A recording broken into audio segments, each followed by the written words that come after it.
Okay, I think we can start. Thank you, Margriet. Welcome everyone. Good morning and good afternoon to all of you. Welcome to our speakers and participants for this session that is organized by the Water Resilience for Economic Resilience Initiative and hosted by the government of the Netherlands together with Deltares and Agua, the Alliance for Global Water Adaptation. I would just like to check that you can hear me well.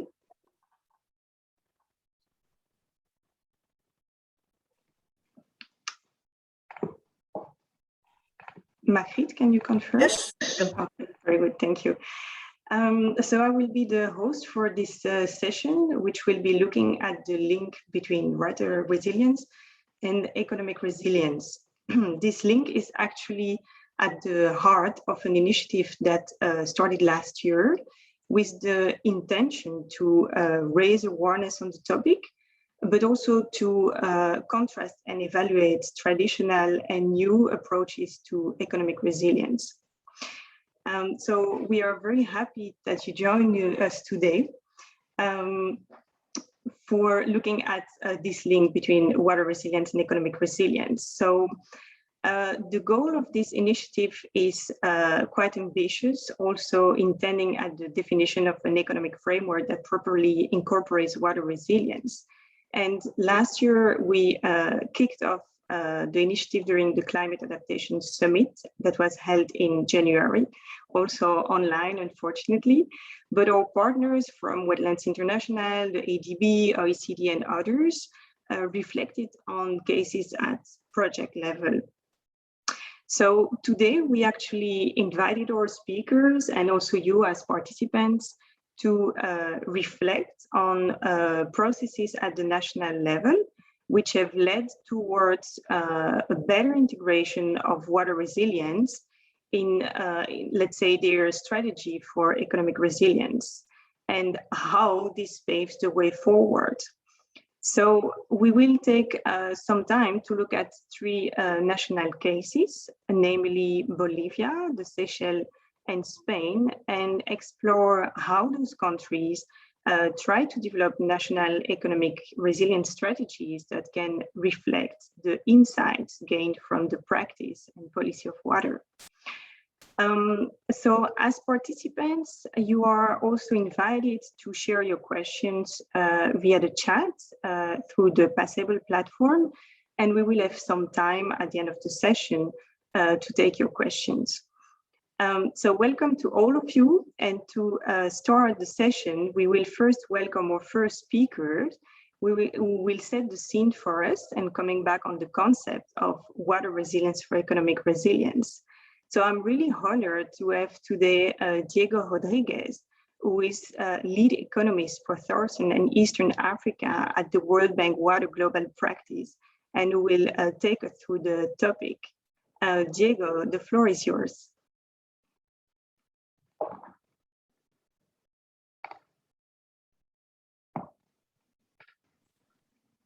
Thank you, Audrey. Can you hear me well? Yes, we can hear you. Okay, I'm going to share the screen very fast. You let me know if it works, and I get started. Yes, we just don't see it yet on presentation mode. Now? Yes. Excellent. Thanks, Audrey, for the introduction and for the kind invitation. I have very few minutes to discuss a topic that is dear to my heart and to many of the panelists, and in which I have been working now for more than 10 years, and it's this notion of what is water resilience. And here I'll be a bit of I try to provoke a bit some issues that I've been seeing in the past few years, both at the national level and at the project level, in the way that we are looking at this concept of resilience and how to proper incorporate some of these newer ideas of resilience and resilience metrics into national plans, NDCs, and projects. So I'll try to bring a couple of issues that I hope provoke a bit the debate during the session. I'll be covering 4 main topics very, very fast because of time limitations, but I hope we can discuss them further in this session and in other events, upcoming events. The first one is, what do we know in terms of climate impacts in water and growth? And this has to do with exercises that we have conducted in the bank on trying to understand a bit what would be the impact of climate change in water and how that translates into impacts in economic growth at the national level. So it has to do a lot with macroeconomic modeling and some of the limitations that we have found there, particularly now when we try to incorporate these aspects of resilience. The second notion is that when we talk about usually economics and economics tools, both at the macro level and the micro level, being project analysis, for example, we try to obviously maximize, whether it's marginal benefits equals marginal costs, or whether we try to maximize certain activities, water-related activities that contribute to economic growth, and that's indicator would be sort of an increase in growth due to good water policies. But it's all around the notion of economic efficiencies. We're trying to maximize the value added of one input or one unit of water in economic activity. And that does not equal to economic resilience. And we will discuss a bit of that limitation. I'm an economist and I learned this throughout the years. Some of the attributes of resilience which need to be measured, we'll discuss that. And there are many, many different definitions of resilience, but there are 3 key attributes and a 4th element that has been added recently that we need to take into account when we look at resilience. And then some reflections on what are the needs in order to be able to strengthen our existing economic tools. So as I mentioned before, we've done a lot of work in the bank in the past few years. This comes from a report that is called High and Dry that was published a couple of years ago. And we tried to look at the impact of scarcity. Of course, we have the issue of floods, but scarcity is an issue that impacts economic growth in the long run much in a much more serious matter. And we have sort of a business as usual map here of the world in which we are saying that under current conditions and the business as usual in terms of policies and investments in terms of economic efficiencies and allocative efficiencies, we have countries or regions in the world that are due to lose anywhere between 6 to 10% of GDP due to bad water investments and water management and water policies. And then we say, well, okay, what happens in the future if we incorporate a series of economic policies or water policies and water management, improving the way that we allocate to sectors, if we allocate water to high value sectors, and that policies will translate obviously in an improvement or a mitigation in the reduction of growth impacts in those countries. So what you see there in the light blues and blues are if you implement certain policies that try to bring economic efficiency and allocative efficiency of the resource, you can actually improve economic growth in certain regions, whilst some regions like in the Middle East, you will still have a loss in economic growth, but that loss could be less than in the business as usual case. Now, as I mentioned before, all of these analyses that we've been doing are with an objective of economic and allocative efficiencies in the water sector. So we're trying to allocate water to the highest value, in terms of input in production processes that will produce the highest value added for the economy. Now, what is the problem with that approach on macroeconomics? It doesn't say too much about the resilience component of growth. And the resilience component of growth is basically composed, and you've seen probably many definitions of even resilience in the water sector. They all merge in some of the concepts, but there are basically three main attributes of resilience, and a fourth one that it's robustness that I will explain shortly. When we look at resilience of a system, and the system could be anything, it could be an urban water system, it could be a system of wetlands, it could be a large irrigation system, it could be a large basin, it could be transboundary water systems, it could be a national program, an NDC, for example, that could be defined as a system. We have to look on how we measure and understand what happens to the system in these three clear attributes. The first one is persistence. And when we look at resilience, we're talking about a shock to the system or a series of shock to the systems in a long period of time, and how the system keeps its functions, how it maintains those functions once there is a shock. The second element is if the system cannot persist and maintain that function, what kind of adaptability is required in order to bring the system to the desired sustainable function. And the third one is, if we cannot adapt, that system may need to completely transform itself. And what are the type of actions, policies, and investments that we need to be able to transform the system in order to keep that function going? When we talk, in economic modeling, this is in the long term, we have stress factors, that is, like climate change or a drought durations that will take decades, for example, mega droughts. But we also have the shock function, which is more related to resilience.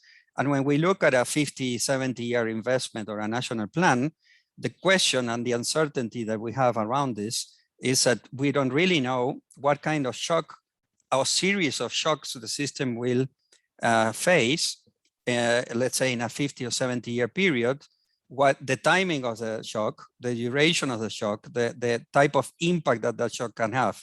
You can have a shock that is a series of flood events, what type of duration, the depth of the flood, the precipitation that is coming down with that flood. I mean, we cannot predict anymore those risks, and we have to move from the notion of risk to uncertainty and bring these tools to bear. And that brings us to the fourth element of resilience, that in the past we used to treat it differently when we analyze these systems, and it's a notion of robustness. And the notion of robustness, we can also measure it, is this aspect of trying to no longer talk about risks and probabilities, but talk about uncertainties. And that means that our systems need to be robust and strong enough and maintaining functions under hundreds of different plausible futures, not just one or two discrete scenarios, which we know that they will not materialize.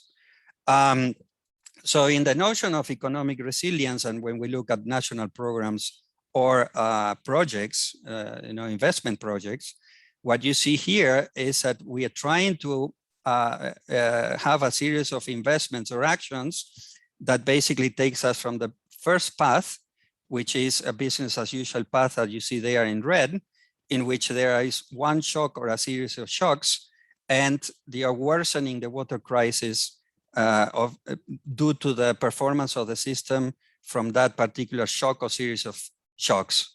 And the recovery is very uncertain because we don't have the measures in the system to be able to bring us to the desired functioning, which could be the blue dotted line in this graph. And what we're trying to accomplish with this type of thinking is to go from path 1 to path 2, which is we are very clear in measuring resilience, in identifying those metrics that are required, and making sure that that system performs very well under many different futures, that is sustainable in the long run, and that it supports economic resilience. So just to finish off some reflections on economic tools, because we've been using for many years, whether it's cost benefit analysis or cost effectiveness analysis or macroeconomic analysis. What are some of the characteristics that we need to incorporate in the thinking when we start trying to see how we can improve and bring resilience, including robustness, into our economic thinking. I would start by saying that the first one is this having a clarity and that this requires a long-term systemic view. In many projects, we try to analyze, particularly at the project level, we say, okay, this is a 20-year project investment or a 30-year. In reality, these projects are much more of a longer term duration. We're talking about 70, 100 years, if not more, depending on the type of projects. So we have to take that in much more into account in our in the use or in the application of different economic tools. The second issue would be when we look at resilience, we have to think ourselves of resilience of what? Are we trying to look for the resilience of a particular watershed system, of a city, a urban water supply, of an NDC, for example, all of the measures on climate adaptation and mitigation that the NDCs may identify those building resilience and economic resilience.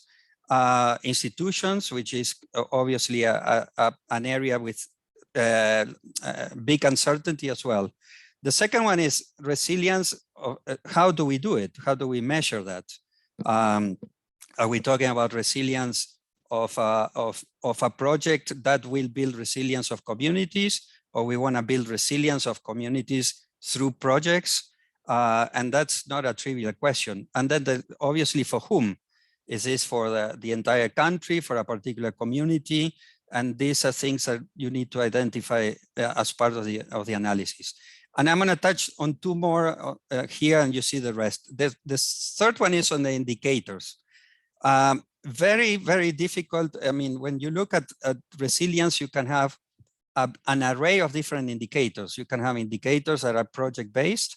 And the indicators could be, you know, how fast the system recovers after a shock. What kind of a shock? How do you measure that indicator? Who will monitor? Who will, you know, what are the tipping points of that system that may require to bring additional analysis or additional investments? And those indicators need to be beyond economic efficiency. And the other point I want to stress here is the aspect that economic tools are not very good with flexibility. That is, you have a shock and you have to bring investments that are flexible enough and adaptable enough. And that's not very difficult, not very easy to model in the long term. Is the economic tools currently are not very good at understanding distributional impacts and equity, who wins and who loses from these investments, and the aspect of robustness. No, we usually tend to do 2 or 3 scenarios because we don't have more of the computational and the modeling capacity. Here we need to look at hundreds of different plausible futures with different types of shocks and stressors. And this is just to finish off an illustration of the type of analysis that we do. This is when we look at different metrics. This is a system, a very large system in Mexico, in which each one of these gray lines that you see is either a discrete investment or a combination of discrete investments in different portfolios. And what you see there is that we're trying to minimize or maximize not only one economic variable, that is the cost, but other variables as well, that they have to do with resilience, meaning robustness, and resilience, the capacity of the system to bounce back. And you have different trade-offs. So this is all about quantifying and looking at trade-offs, and we have to be clear about this. Audrey, with this I finish, and thanks for everything, and look forward to the discussions. Thank you, Diego. Thank you so much for setting the scene. And yeah, I think grasping also the complexity through the different graphs, to let's see the complexity of the topic. Also the importance, and I really appreciate that you already give some insight, you know, on what we need to switch from the different paths and make the system more resilient. Of course, it requires thinking at different levels, but for this session, we only have 1 hour, so we decided to focus a bit more on the national level and look at different countries. So we will now get inspired by 3 cases, as I mentioned, Bolivia, Seychelles, and Spain. And we have asked our speakers to actually share their experience and their example from their own countries, looking at or where they stand, but also asking them to more specifically looking already at the successes and lessons learned, of course, related to many challenges, but we will ask them to share a bit those lessons learned with us. So to do so, we will start with the example of Bolivia. In the meantime, I also encourage you to ask questions in the chat if you want. So for Bolivia, we will welcome Ana Cecilia Escalera Rodriguez. She's a water and climate advisor associated with Agua, and also being a former technical advisor in water resources at the Ministry of Environment and Water in Bolivia.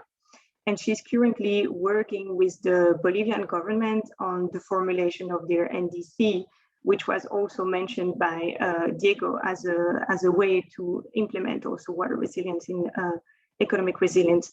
So Ana Cecilia, I will let you present to us the case of Bolivia. Thank you so much, Audrey, for the introduction. And then I will share my screen, and please confirm if you can see it.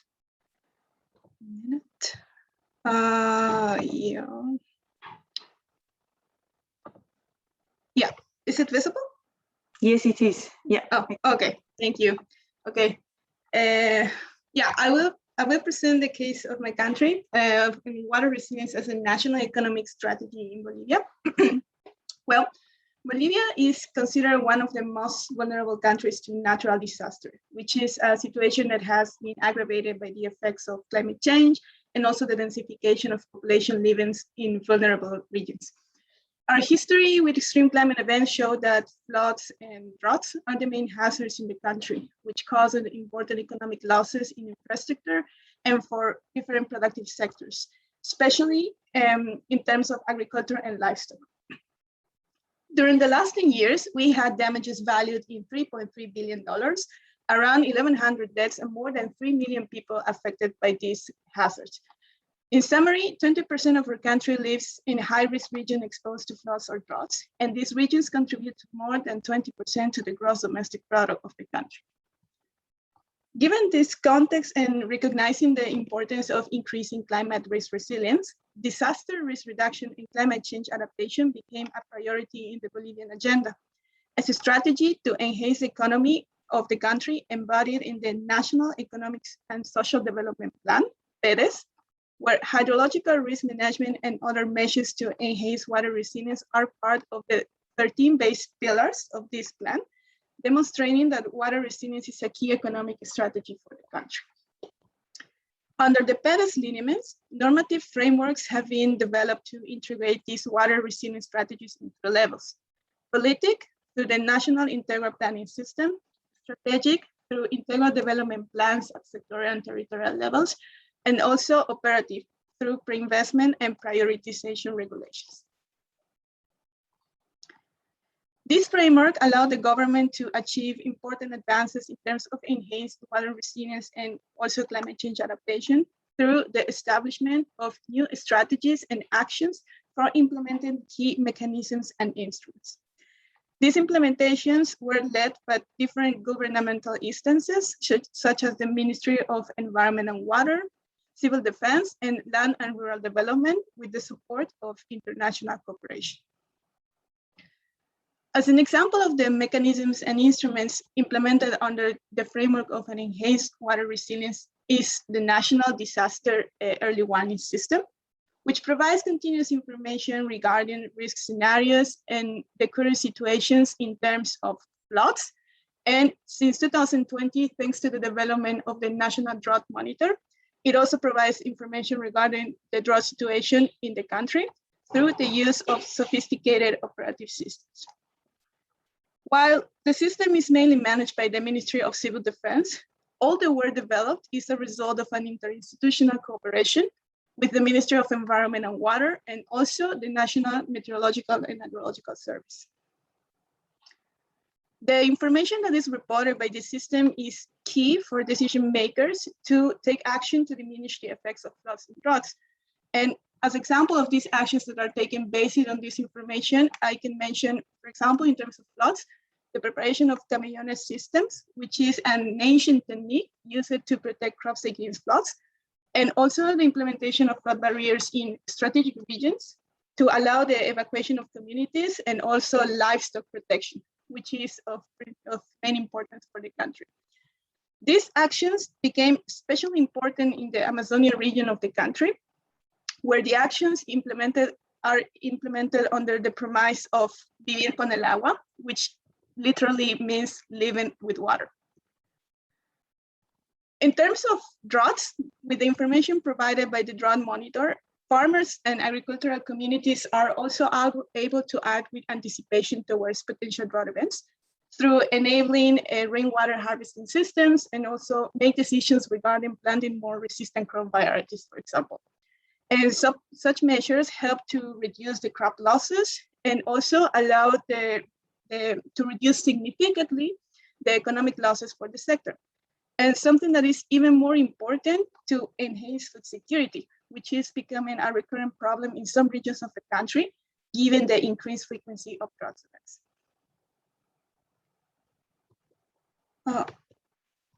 One moment, sorry. Yeah.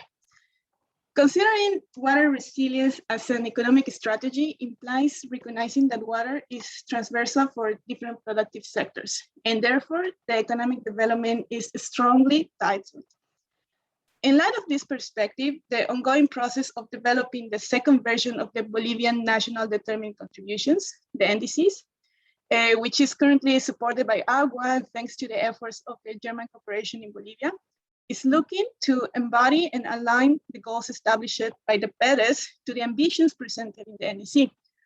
Also to identify the new baselines that will allow the establishment of more ambitious goals, and at least in terms of adaptation, and to develop indicators that will allow an efficient tracking of the achieved progress, which is extremely important. All this work is being made with the perspective of making the NDCs an instrument to support the achievement of a resilient economy. Some key messages that I would like to highlight is first, that the negative economic impacts of floods and droughts led the Bolivian government to incorporate water resilience as a strategy to enhance the economy. The PEDES framework allowed the achievement of significant advances in enhancing water resilience and also climate change adaptation, with an economic impact that is already seen through different sectors. There are multiple problems that Bolivia has to address to fully achieve water resilience, and of course, we still have a long way to go. But progress is observed by tackling one problem at a time. And while the Bolivian second NDCs are still in progress, we are supporting the development of the process with the objective of making the NDCs an instrument to support the achievement of a resilient economy. Okay, that was my presentation, and looking forward for the discussion. Thank you. Thank you so much, Anna, for your presentation. Very clear and giving much insight also on the process happening in Bolivia. So from Bolivia, I suggest that we move to the Seychelles, a very different setting, of course. So Seychelles is a small island developing state, and in this sense, vulnerable to climate change, but also dependent on the blue economy. So we have Stuart Lang with us. Stuart is a marine economist with expertise in non-market valuation techniques.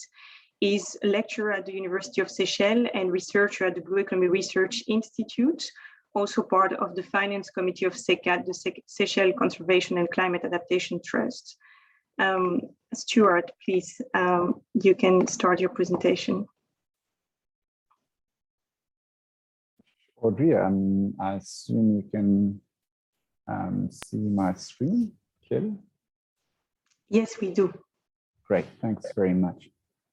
So I'm going to speak to you briefly about the Seychelles context. And as Audrey mentioned, it's a small island state. It's really blessed with immense natural beauty, but at the same time, it faces several constraints despite this natural beauty. The natural beauty means that it is a very popular tourist destination.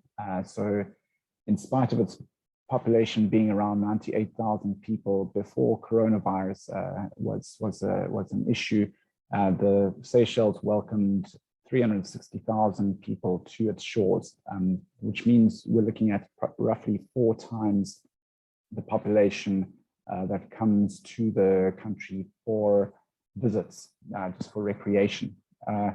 So bearing that in mind, the two primary economic pillars of Seychelles are tourism, as I've said, and fisheries. Fisheries is the primary export market, but it's also really important for food security for the country, which has one of the highest per capita fish protein consumptions internationally. And it's also been a great proponent of the blue economy, which is central to the country's development. So in terms of its water assets, it's got marine and aquatic water assets. And to briefly look at the aquatic water assets, it has high annual rainfall. So anything between 2.1 and 3 meters of rainfall, depending on how high you are. There are two primary dams that feed water to the people and 146 water courses. Ramsar sites, highland wetlands, but it also has marine assets with an exclusive economic zone of 1.37 square million kilometers, a lot of coral reefs, as well as marine protected areas, which it is ahead of international agreements for that. But the potable water sources are very constrained. They're dams, reservoirs, desalination plants augment the water supply when there are dry periods, and people abstract from rivers directly a lot themselves, as well as there being boreholes used, which means the management of the actual water resources can be quite challenging. Figuring out our exact reserves and what is being extracted. So there are several issues that face Seychelles freshwater availability, and these are just a handful of them. And what I want to focus on is the fact that Seychelles is a very small nation. The main islands are very small. They're also very narrow and they're very steep. So that means there's very little arable land, very little agricultural land available, limited to the coastal zone, which traditionally has held a lot of lowland wetlands. And that also means that there's a lot of population growth and limited area for people to build infrastructure. So people build upwards, and that means there's a lot of poor land use in terms of deforestation as people build upwards, so that impacts the runoff and availability of water. And due to this, there are effects on Seychelles' economic resilience. This poor land use or poor use of water resources on the land has further reaching effects economically than just terrestrial impacts. And that's because the riverine systems go straight into the lagoon areas and affect the already stressed coral reefs, which have suffered greatly from coral bleaching events, where they lost up to 80% of the coral reefs in the areas. And that has a direct impact on, that has a direct impact on the food security that Seychelles has, the tourism, coastal protection. As coral reefs suffer, so too does the coastline, as well as livelihoods. People who depend on healthy marine resources, which are affected by high runoff, high turbidity coming from the land, as well as high nutrients that get washed down from agricultural practices.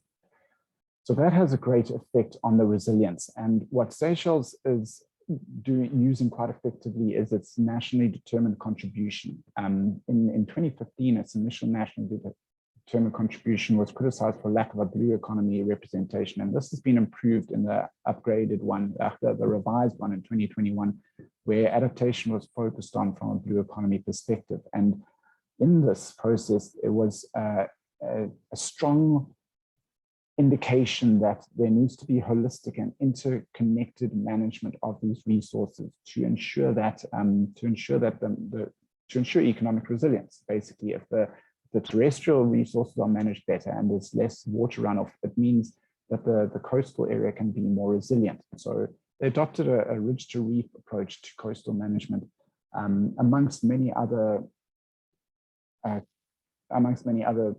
ways of dealing with resilience and ensuring that the country is more resilient to water scarcity and water issues. So in terms of how Seychelles is actually faring, the NDC process has helped a lot with understanding for people, for stakeholders, and for government agencies. And Seychelles itself has comprehensive legislation and policy. So there's acute awareness of the supply of water and demand needs and how this impacts on the economy itself.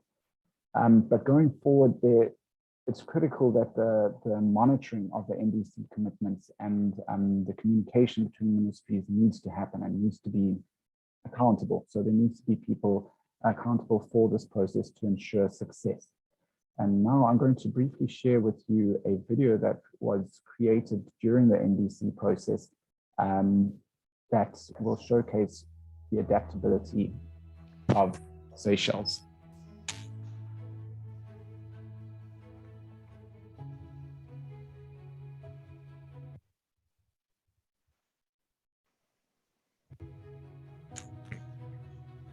Seychelles, a group of small islands or large ocean states, blessed with rich natural resources upon which people rely. Our prosperity is directly related to the health of these resources. Global climate change is the defining challenge of our time. 800 million people around the globe are currently vulnerable to the impacts of climate change. This includes floods, extreme weather events, and sea level rise. Climate change is even more challenging for island nations such as Seychelles. In Seychelles, climate change is an existential threat. For Seychelles, it leads to increased intensity and frequency of severe weather, storm surges, as well as changes in rainfall patterns and a warming ocean. These changes threaten the very infrastructure that drives the country's economy. We have a lot of infrastructure on the coast of Seychelles, and we have seen the impacts of climate change up till now, and we foresee that the impacts would be significant as we move forward. Climate change has already had dire consequences for the island state's marine resources, particularly our coral reefs, and has also impacted the livelihoods of many. The coral reef was healthier. You had lots of different types of corals. I mean, we are seeing the seasons that we used to catch fish have more or less changed. The currents have changed. We have times that the currents are extreme, that we cannot fish at all. With change comes the need to adapt. Under the Paris Agreement, Seychelles submits its nationally determined contributions, or NDC, every 5 years. In its NDC, Seychelles makes a commitment to reduce its greenhouse gas emissions. It also describes how it is going to adapt to climate change. The country's blue economy is central to its adaptation. The NDC will help us to look at different aspects of adaptation strategies within the country. So we've come up with a coastal management plan, being assisted by the World Bank. And this plan, we've inserted it within the NDC. Adapting to change builds resilience, or the ability to cope with change and still live prosperously. Well, I think one of the key aspects to adapting is actually involving all stakeholders around the decision-making process. Now, more than ever, it is essential that we adapt, we restore and maintain ecosystems. Like what they've been doing as well is like they've been like trying to regrow, the corals as well. So which means this is a good sign. So which means like some of the sites that we can say that we have actually lost, it can be like re-put back to normal and slowly, even though it takes ages for the corals to grow. And unfortunately, we are a little short of time, so I have to cut it off there. But you can understand the Seychelles' commitment towards this integrated approach to water management and realizing that freshwater and aquatic resources come together to build, to inform Seychelles' resilience. The Seychelles' economic resilience is paramount, principally founded upon the management of those two resources. Thanks very much. Thank you, Stuart, and thank you also for being a voice during the Stockholm Water Week of the seats, and also highlighting also the strong link with marine water, which is also part of water resilience, of course. The next cases will be presented by Josefina Maestro from the Ministry for Ecological Transition of Spain, working as water advisor to the Secretary of State for the Environment. And Josefina is actively contributing also to this initiative on water resilience for economic resilience. And I really thank her also for the great input she provided for the session. So Josefina, we have heard so far from 2 developing countries, and you bring the perspective of the North also. So how is Spain keeping the economy above water? Yeah. Please keep the time in mind so that we have question time as well. Thank you. Yeah, my pleasure. Thank you very much to all of you, and thank you also to all the presenters that have preceded me. I'm going to talk about climate shocks that are common to developing and developed countries indeed. The ability we have to deal with climate shocks is context specific. So it depends very much on how stressed will be our water system. So I will talk about that as well. I will also say that climate shocks are not news in Spain. So we have been coping with predictable risks for a long time. And so there are solutions there that have been working, but we need to do more. So how are we increasing our ability to cope? What role does the Next Generation Funds and the digital revolution has in all this? And some open questions at the end on whether this is enough to keep our economy above water. Sorry, I can't. Oh, sorry. First of all, climate shocks. I think the scenarios of climate change in Spain in relation to their impacts to water availability are quite worrying. Overall, at the end of the century, we will have 24% on average less water, with 40% decreases in some areas. There will also be more 5-year droughts, so mega droughts, like Diego has mentioned, greater intensity of floods, with 50% of flood-prone areas will be worse off. There will be substantial decrease of snow reserves and overall greater uncertainty. But this is not just something that we are predicting in the future. We have seen it happening. As you can see, the different river basins in Spain, there are river basins that have already since 1940 have experienced already decreases in relation to the 40 years previously of about 21%, between 5% and 22%. So that's important. In relation to how stressed is our system? Well, I think I would say that the system is very stressed because there are 3.8 million hectares of irrigated agriculture. There has been an increase of 2% since 2020, and there is a lot of pressures to increase this with increasing temperatures and reduction of pluviometry. So there are more projects being proposed to the different decision makers. There is overexploitation of aquifers. It has been an increase since 2008 by 30%. And you can see the map there of diffuse pollution. This is the graph of how it has been increasing the irrigated area. And if you see the water exploitation index, you can see that mainly the Mediterranean and Southern river basins have exploitation indexes, which are very worrying. In terms of how we have been coping with this type of risks, so there has been robust solutions for predictable risk. We knew what was our water uses. We know what our capacity and demand. So we have approximately 40,000 cubic hectometers of dam capacity, but in the last 10 years, this has not been filling up. So now it's about 40%. There has been on average 55.5%. So it's worked. It's 71% of our water demand is served by surface water, which is mainly in dams, but this is not working in the same way as it was before because it's not raining enough. So we also have used dikes and defenses to cope with floods, and emergency wells and restrictions to water uses during droughts, together with contingency planning. So that has worked, and it's worked quite well. The question now is what else do we need to do? How are we increasing our ability to cope? I would argue that there are three types of measures.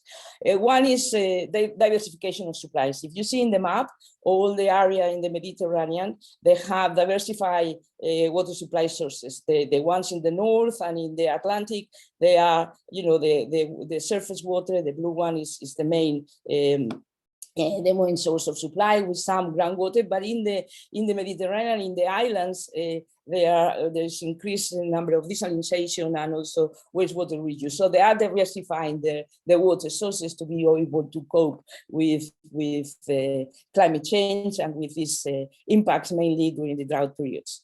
We're also going through the protection of drinking water sources, thinking that this groundwater is going to be the key strategic resource. If we are going to have 5 years drought, like is happening in other parts of the world, groundwater needs to be in good status, and we need to ensure that it's not overexploited, because we will need it during those periods. So there is an action plan in that sense being drafted. The other two types of, so that would be more on the supply side, and the other two types of actions relate to what I call a smart water use management, that is basically focused on the reduction of pressures on the water system. So keeping the quality of the water that we have,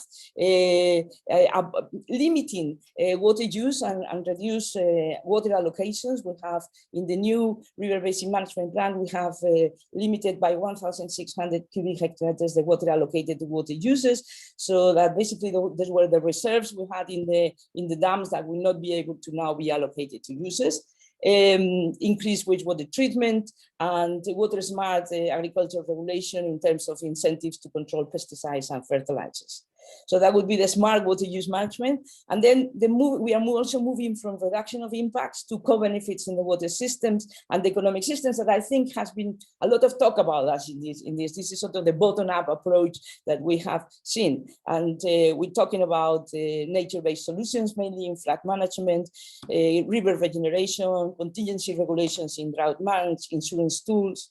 So the next generation, the funding from the European Union allocates 1,700 million for water investments, and this includes 10,000 hectares of wetlands, 3,000 kilometers of river restorations, governance reforms, including green taxes. And the digital revolution, we will have 175 million euros to be spent in the next 3 years related to that. Okay, I'll move on. So I won't read through the types of things there are, but I think maybe the most important one is the integrated real-time flood monitoring. We have different sources of information, so we want to integrate them, and also integrated institutional responses. We have responses at different scales, and so we want a system that integrates them all. And then my question is if it is enough to keep our economy above water. I think in the short term is doing so. Basically, the whole objective is that decision makers, the economic decision makers, don't have to consider water as a problem or as a constraint. So there is no disruption in the economy, and the types of policies we are doing, which includes improving our ways, is true, improving economic efficiency, improving water efficiency, but it's basically the whole point is that there is no disruption in the economy. The other two questions relate of whether we are preparing enough and we are really transforming. I would argue that it's been difficult to the transformation, the decoupling of our economy from water use. There is a lot of tension there with increases temperature, with, I said before, with more irrigation projects, and also being difficult also to move from centralized to decentralized solutions. So the dam system is a very centralized system, and decentralized solutions more tailored to specific locations, more focused on co-benefits. That's a difficult, and it's alien to our system. So there is also tension there. So I leave it there for the discussion. Thank you. Thank you. Thank you so much, Josefina, also for bringing those questions. Of course, I realize that it is short to pitch, but I would like to turn to my colleague Harm and ask if there are some questions from the chat.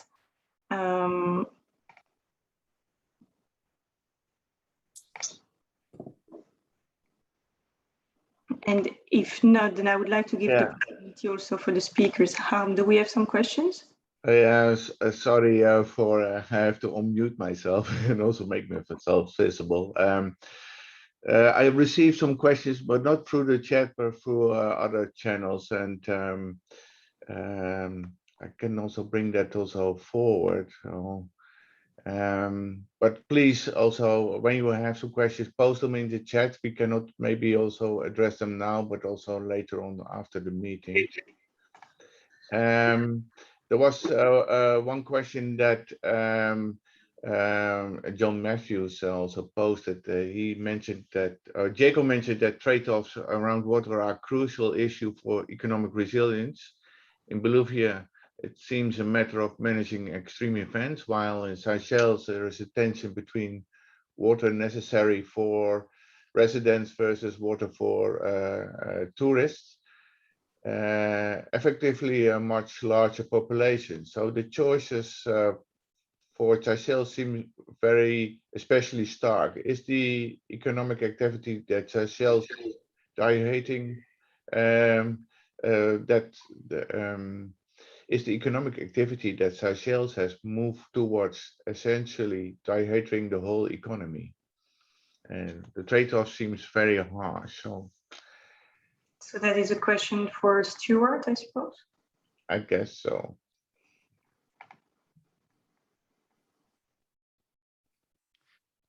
Thanks very much for that. If I'm interpreting it correctly, Seychelles, their primary economic activities are, as I said, fisheries and tourism, and they are aware of the constraints that water is playing in their moving forward with these industries. So there are measures that are being put in place. I may have underrepresented them somewhat. They have a long-term water management plan that is planned up for 2030, and they're aware of the increases in demand that not only the local population are going to put on it, but the tourism economy as well. And in the NDC, they mentioned that they're wanting tourism establishments to become more water independent. So a lot of the growth in the water consumption is going to be from that perspective. So in the planning phases, they're wanting to include it more there. And that will alleviate a fair amount of pressure. However, being a small, having a small landmass, it is difficult to capture the water, to store it, to have it disseminated during drier periods. And I believe there could be more done there, but that is a personal perspective. Thank you, Stuart. If there is no other question, I would like also to give the possibility for. I have one other question, Audrey. Okay, go ahead. There's a question to Jacob. So many countries that have poor economic development are also very vulnerable for climate change, especially when they are facing an increase of severe drought events. So how could water resilience for economic resilience contribute to a more resilient future? It was for me, the question, I'm sorry. Yeah, that question is to you. Yeah. Oh, okay. Well, I think that, you know, that's, for me, that's a fundamental premise and the building resilience and robustness explicitly in the way that you prioritize your plans and your investment activities, right? And there you get into many different issues, not only sort of on the potential physical impacts in looking at a new reality in which you have to build a system that is robust to many different types of dry futures, maybe. And what are your budget constraints within that possibilities? No, the national level you face in the developing countries that you're looking at severe budget constraints. And then the issue is what type of risk as a decision maker you're willing to take, and to how many of those potential drier futures you can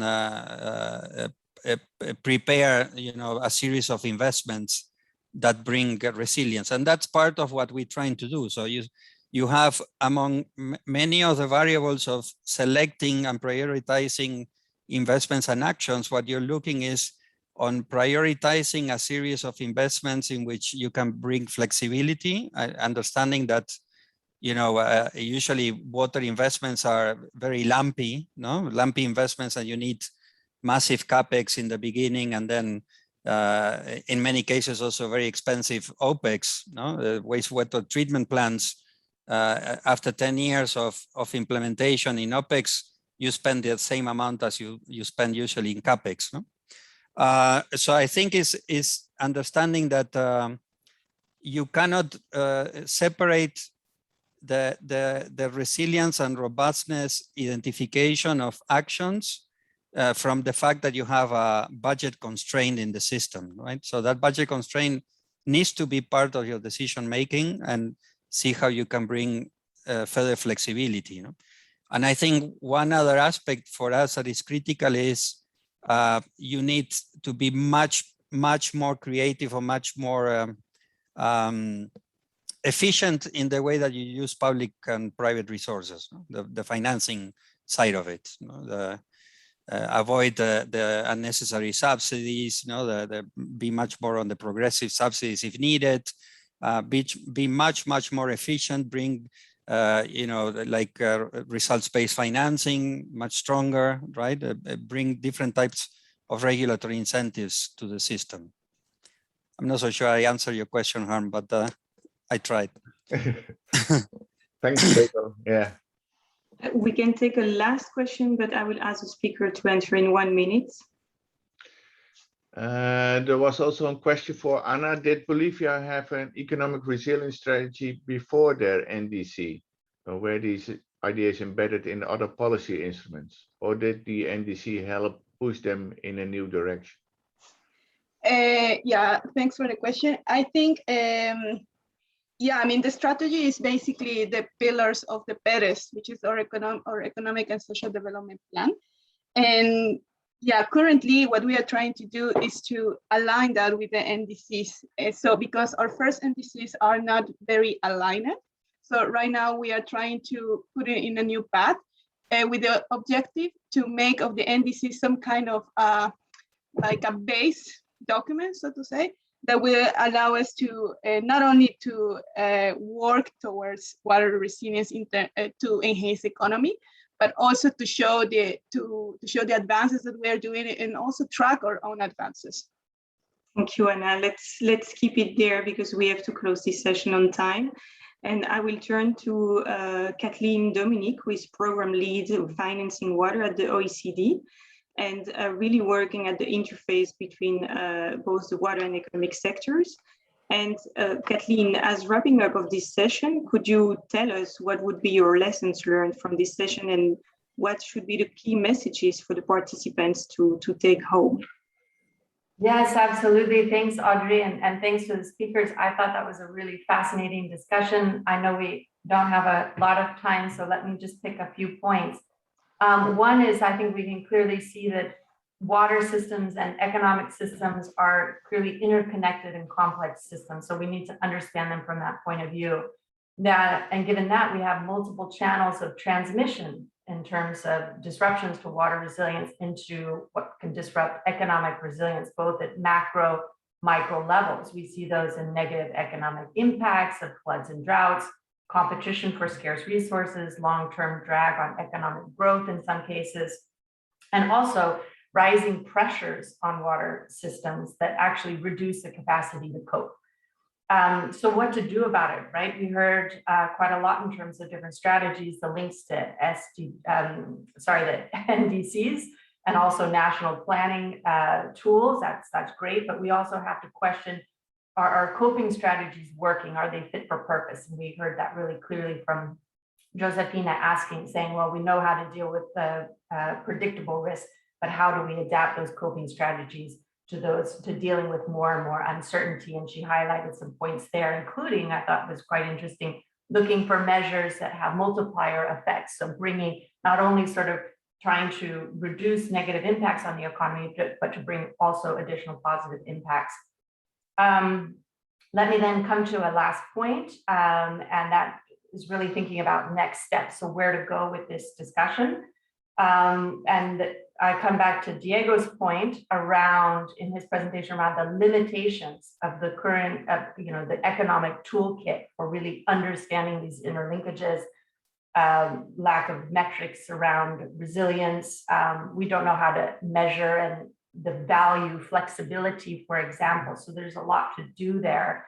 And actually this effort, this initiative on water resilience for economic resilience is going to help, I hope, feed into those questions and develop thinking there. So an important next step is a white paper that's under development. And I'd encourage participants to look for that. That should be ready by COP. There will be some modeling work done to further understand and quantify these interactions of complex systems. And also very importantly, maybe I finish with this because it's a topic close to my heart on the financing side, a need to sort of rethink the way we use existing financing resources, but also aligning broader financial flows in a way that contributes and doesn't undermine water resilience for economic resilience. I'll leave it there, but thank you so much. Thank you so much, Kathleen. And of course, the discussion will continue within this initiative. We will take that further. And you also have the possibility to continue the discussion with Hamduel or Josefina Maitsu. The link will be in the chat. And if you have questions, you can find here the contacts that you can contact for this initiative. Also, let me thank you, the participants, the co-organizer, and especially the speakers for this session. We hope that it inspired you. And of course, discussion is not finished, but yeah, that we can join forces to bring this further. So thank you so much for the session. And by this, I close the session. Thank you to all of you. Thank you. Thank you so much, Audrey.